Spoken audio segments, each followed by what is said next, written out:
Hello and welcome to Wilson Center Now, a production of the Woodrow Wilson International Center for Scholars. Hi, I'm John Molesky. My guest today is Rob Litwak. Robert is Senior Vice President and Director of International Security Studies here at the Center. He's also a consultant to the Los Alamos National Laboratory and served on the National Security Council staff as Director of Non-Proliferation. Here's Rob's newest book, Nuclear Crises with North Korea and Iran, From Transformational to Transactional Diplomacy, and we'll dig in to what that exactly means. But first, Rob, I want to just say welcome back. Thank you, John. I want to start with a general question.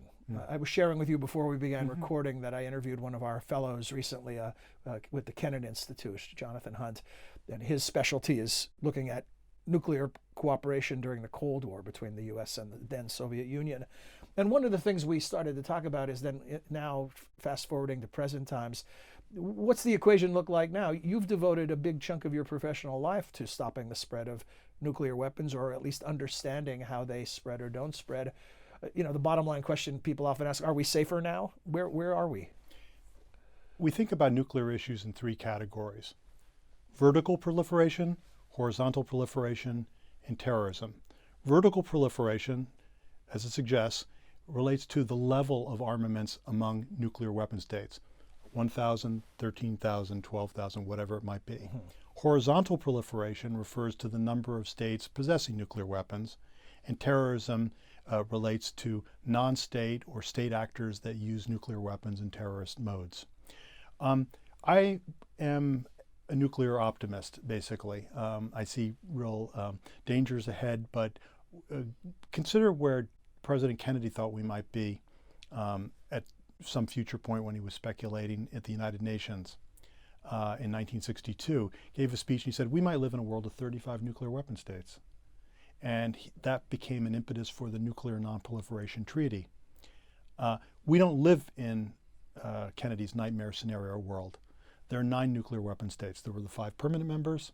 There is Israel, Pakistan, and India, who elected not to join the Nuclear Non-Proliferation Treaty. They exercised their sovereign right as states not to join a treaty because international law is voluntaristic, unlike domestic law that we must obey. Give them their due. And then you have North Korea, which detonated in 2006, and Iran as possessing a latent capability. 2 states of concern, but they're treated differently than Israel, India, Pakistan that are outside the Nuclear Non-Proliferation Treaty because North Korea and Iran had been party to the treaty and cheated within it. I see the greatest threats across the 3 different categories.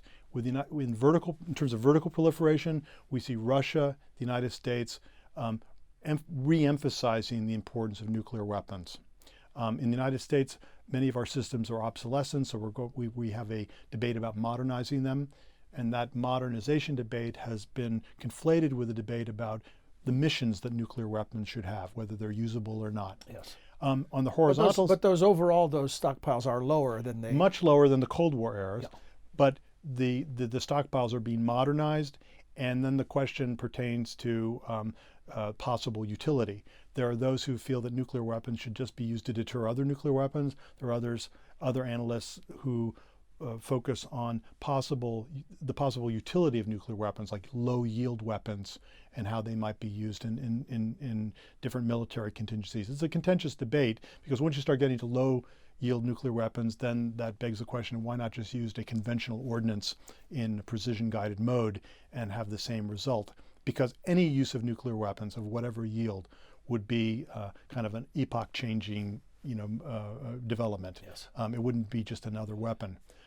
In the horizontal side, there are not many states that are really thinking about acquiring nuclear weapons. It's not like there's a dozen states out there waiting, unlike the 1980s and 90s when we worried about, we called a group a dirty dozen states that that flirted with a nuclear acquisition but never realized their intention to acquire or their intention to acquire nuclear weapons never came to fruition because there were reasons why they didn't need it.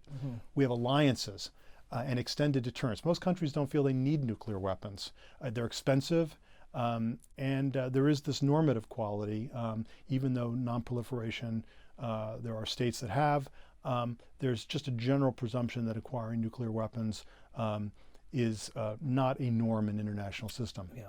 So when we get to the two states that you look at in the book, North Korea and Iran, we're into that horizontal calculation, but with some concerns about spillover into that third category of terrorism. And I wonder how much this relates to a concept you introduced in a previous book about rogue states. Well, just first on the terrorist use, and then I'll turn to the rogue issue. Basically, there are two scenarios. I mean, the nightmare scenario we've had since 9/11 has been a nuclear weapon detonating in a city in Europe or America. Okay. Suitcase bomb. Okay, and that's different than a dirty bomb, where someone would get radioactive material, wrap it in explosives, and blow it off. The dirty bomb would be psychologically jarring, but in terms of its actual effects, limited. Radioactive devices have been called weapons of mass disruption because it would create panic. People hear the word nuclear, but it would be a messy cleanup operation. But probably the fatalities would be low. When you talk about nuclear weapons and terrorist use, there are two pathways of acquisition. One is you have nuclear weapons or materials that could be made into weapons inadequately secured in countries. And here there have been concern not about North Korea and Iran, but Pakistan and Russia, which have arsenals, and concern that they could fall into the wrong hands. The other pathway, so that's leakage of material or weapon leaking from a nuclear weapon state, and there the concern is Russia, Pakistan. The transfer scenario has been focused primarily on North Korea, which, as a former Secretary of Defense said, would sell anything to anyone. And there they have a nuclear arsenal estimated in the 30 to 60 range currently, and that they might sell a nuclear weapon to a terrorist group. So we've used deterrence policy to hedge against that possibility, making clear to the North Koreans that any transfer of a material or a weapon to a terrorist group like Al-Qaeda or ISIS would trigger a regime terminating response. So the risk of terrorism, I think, is up, and that's a primary concern. And the other areas, vertical and horizontal, there are dynamics there that can be managed, but the feeling after the end of the Cold War that the arms control was passé, we're now having to re-engage on those issues. And an added dimension on the vertical side is that China is coming on as a major nuclear weapon state, and so that their arsenal has to be taken into account. Does that cover adequately the terrorism piece? Okay, let me turn now to the rogue issue. Which ties into your notion of transformational versus transactional. The term rogue state, and we've had I don't know how many conversations over the years on this topic, John. Many. And I'm going to try to be reasonably consistent with things that I've said to you in previous ones. But you, as they said in sports, you can go to the videotape on this one. But I think it'd be reasonably consistent here. The term rogue state entered our lexicon at the end of the Cold War, when the system changed because of the changes in the Soviet Union. But new actors appeared on the scene: Saddam Hussein's Iraq, and other states that were regional actors that used terrorism as an instrument of state policy and were seeking WMD. And so the group of rogue states, the core group, were Iran, Iraq, North Korea, Libya. Well, Iraq and Libya have been dealt with, and in 2003 and then 2011, we can discuss the circumstances, and we're left with North Korea and Iran.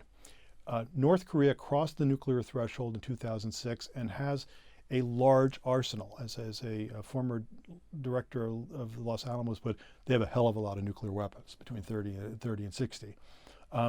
With Iran, which has been viewed as the more dynamic threat because they have the resources from oil and the larger, a larger industrial base and population, they've been viewed as the more kind of destabilizing threat.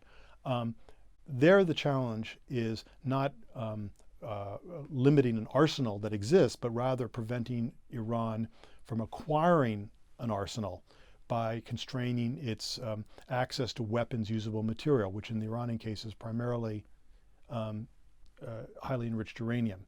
And the deal that was done in 2015 was really about constraining the Iranians' nuclear program to keep a latent capability latent. And what I argue in the book— that was transactional. That was transactional, precisely. The Joint Comprehensive Plan of Action, the Iran nuclear deal, was transactional. It was a deal, not a grand bargain. The Obama administration made the pragmatic decision to circumscribe the negotiations to just the nuclear issue on the basis of analysis that if they went for the Big Bang for everything, that they would have gotten nothing. They couldn't get a deal with Iran on all the other issues of concern to the United States and the international community. It was a defensible decision, but a controversial decision that led to the rancorous discussion and debate about the Iran nuclear deal in the Senate in 2015-16, and then to the decision by the Trump administration to jettison the deal, to renege on the deal because it was not transformational, that it just dealt with the nuclear issue, was transactional. It didn't deal with Iran's malign activities out beyond the scope of the agreement. Secretary of State Pompeo laid those out in 12 parameters, which are comprehensive. And it basically, for Iran to come into compliance with the 12 Pompeo parameters, as one observer put it, Iran would no longer have to be Iran. It also didn't end the potential of Iran becoming a nuclear state. It slowed it down. Yes, I mean, there's the issue of does Iran, back to the starting point of our conversation about why is it we just live in a world of 9 nuclear weapon states. I don't think there's an existential drive for Iran to acquire nuclear weapons. This is technology from the era, as a friend of mine puts it, of slide rules and Glenn Miller. Iran had a program that has roots that go back to the Shah's era.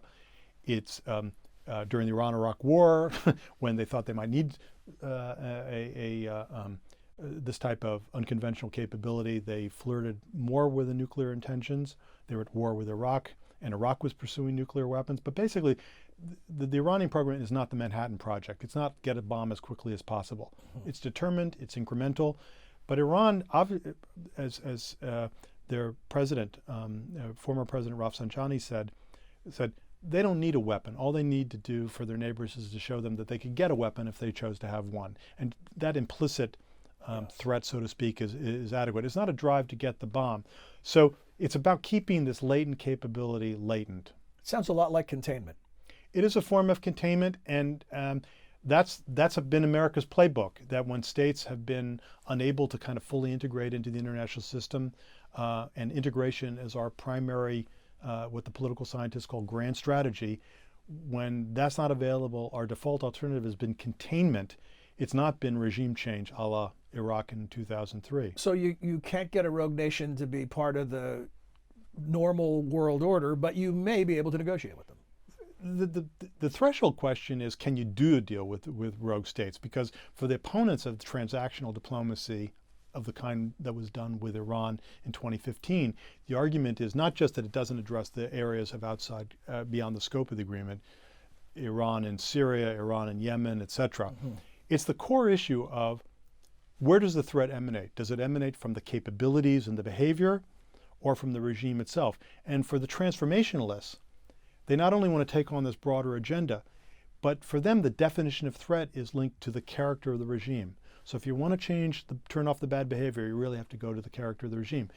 If I can just hyperlink to the North Korea case from Iran, for proponents of transactional diplomacy, there was a hope that the Trump administration would use the Iran nuclear deal as a template of type to deploy with North Korea, because North Korea, which has a mature nuclear weapons program with 30 weapons, is not going to go to zero anytime while the Kim family rules, because they view nuclear weapons as essential for regime survival.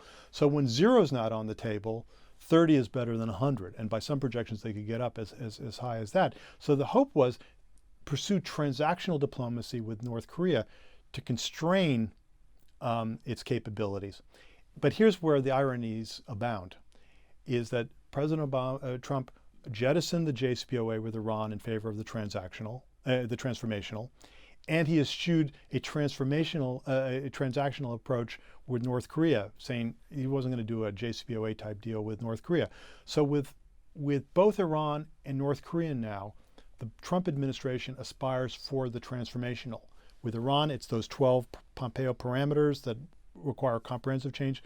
With North Korea, it's the full denuclearization up front before any sanctions relief happens. And the core argument of the book, just to nail it in one sentence, is that pursuit of the transformational has led to the current impasse. And what I argue in the book is that a way out of this cul-de-sac is to go back to the transactional. That's my argument in a nutshell, John.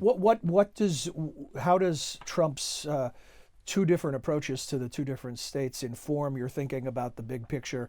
In that one's carrot, one's stick, right? He's his good friend Kim, but the enemy of America, Iran, and the Ayatollah. Well, what's interesting is, in terms of the kind of the lineage to the rogue state issue, is that you recall with North Korea we had the year of fire and fury, and the reason why the precipitant of our current crisis with North Korea is that North Korea is on the cusp of acquiring the capability to target the United States. It has an intercontinental ballistic missile. It's tested nuclear weapons. The Defense Intelligence Agency of the United States has judged that, determined that North Korea can miniaturize a weapon to put on top of a ballistic missile. The only thing they've not tested is the reentry and targeting, which are non-trivial technologies to master. It took the United States a lot of testing during the Cold War. Trump tweeted at the beginning of his administration, that won't happen. That was the precipitant of the crisis, which led to, as you recall, the year of fire and fury, the heightened rhetoric. North Korea did 25 ballistic missile tests and 2 nuclear tests. It looked like we were heading towards a kind of crisis, which was broken by the Kim-Trump summit, which changed the psychology of the crisis and really pushed the military option off, because when Trump met with Kim, and they went from enmity to really kind of, in my view, overshooting by saying now they have a love affair going on, et cetera, all this verbiage that the president has used about the relationship effusive. It's really made North Korea in a way a more normal state, and that you could do diplomacy with them. And it thereby pushed off the military option, because the military option has been driven by the view that these states are essentially crazy states that are not deterrable. So we've made North Korea kind of a normal state in that way. With Iran, where there's a real danger in the current structure of the situation, with the attack on the Saudi oil installation in September of 2019, and the heightened rhetoric that there could be powder keg is not hyperbole. Yeah, I mean it's when one thinks in the centenary of the end of World War I, when you think about how wars start through inadvertence, driven by misperception and miscalculation, I think that the elements are in place. Those elements are in place in the Gulf right now. So Rob, final thoughts as far as best case scenarios with the two case studies that you look at. Well, let's break them down. Let's start with Iran. Well, I mean, I would say, and just to do station identification, not only for now, but for the Wilson Center, the Wilson Center, I mean, I think our role in the analytical community is to lay out analytical options. Yes. Okay. So I've laid out, I think, the analytical case for a pivot from transformational to transactional. It's a political matter, though. The policymakers, they render a political judgment about whether that can happen or not. I think analytically the best case for Iran right now would be a return to the JCPOA framework, and to do a JCPOA plus, to restore the JCPOA, which Iran is pushing the envelope on, to demonstrate that they have a move too if they wish to withdraw from the agreement. But to take the JCPOA and then to build on it in areas where this political space for a deal might exist. Like the Iran supreme leader has talked about limiting the range of their ballistic missiles. If we could get a deal where their ballistic missiles were limited to 2,000 kilometers instead of intercontinental, that would be huge. If we could engage with Iran on how can we diffuse the Yemen civil war, where Yemen, Iran, and Saudi Arabia are waging a proxy war in Yemen right now, there might be an opening there. I think Syria, Hezbollah is much tougher not to crack diplomatically, but there might be areas where we can find some compatibility of interest. A move that the United States could easily do on Iran right now would be to stop preventing other states from engaging Iran in any way. The United States is controversially imposing secondary sanctions, extraterritorial sanctions on other companies, saying to the German conglomerate Siemens, like, you can do business in Iran, but if you do business in Iran, you can't do business in the United States. That's a secondary sanction. If the United States stopped imposing secondary sanctions and lifted the total oil embargo on Iran. Right now, the United States is trying to block all oil sales from Iran, which has led to the economic crisis. That could create political space in Iran to re-engage the United States on this transactional agenda. On North Korea, I've made the case for a freeze agreement that would prevent a bad situation from getting worse. And the elements of that would be no ballistic missile testing, no nuclear weapons testing, and this is probably would be the most difficult, a declaration from North Korea of where they are producing weapons usable material, whether it's plutonium or highly enriched uranium, and a moratorium on the production of weapons usable material so that this arsenal of 30 doesn't burgeon into 100 in 2 years. Rob, thank you. You mentioned earlier that we've talked about these topics many times over the years, and I never cease to be amazed at the clarity of thinking you bring to the task, which translates directly into the clarity of your writing and your explanations. You're making a terrific contribution to this discussion. Thank you. Thank you, John. And I should also tell you, you're going to be talking to David Sanger here at the Wilson Center. October 8th. October 8th. So if you're seeing this before October 8th and you're in the Washington area, you can come, or you can watch the webcast that'll be available on the website, as is the book. You can read the book for free on the website. Thanks again, Rob. Thank you for joining us. See you again soon.